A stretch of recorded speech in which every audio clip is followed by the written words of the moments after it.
Hoy, hoy, hoy, hoy. Narinig niyo na ba yung balita? May namamaalam na daw sa palasyo. Kaso, ang malupit dito, yung pondo na 6 trillion sa 2026, ipinarte-parte na para sa mga anak.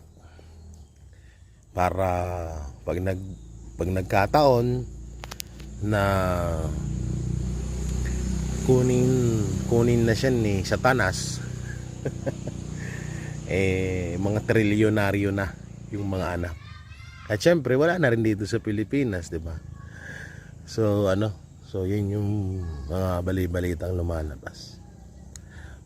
At medyo para sa akin 50-50 na medyo nakakapaniwala kasi kung makikita nyo naman siya sa mga interview, sa mga press con, 'di ba?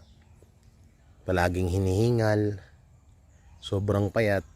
Meron pang balita na minsan tumatanggi na siyang dumalo ng iba't ibang mga okasyon or pwede natin sabihin mga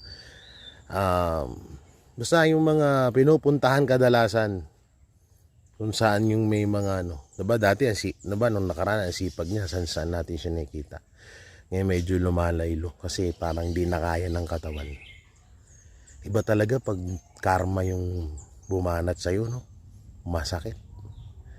At saka talagang pag siningil ka talaga, biruin mo. Yung perang ninakaw mo, ang daming pamilyang nagutuman at namatay. Katulad na lang sa PhilHealth, 'di ba? PhilHealth na nga lang inaasahan ng iba para bumaba yung mga billing nila sa ospital, ninakaw pa. Sabi ibabalik, tas di naman naibalik, diba? Tas grabe pa rin ang nakawan na nangyayari ngayon. Hinahayaan na. Wanto sawa na yung mga buhaya sa mga sa mga pagnanakaw. Kaya ngayon sinisingil na. Hindi naman tayo nangangarap na may isang tao na dumanas ng ganitong karamdamang aso kung ganyan namang kademonyo, siguro deserve na rin.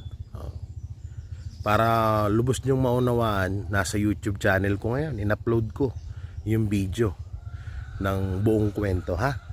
Sa J. Guevara TV. Punta na kayo dun para hindi kayo mahuli sa balita.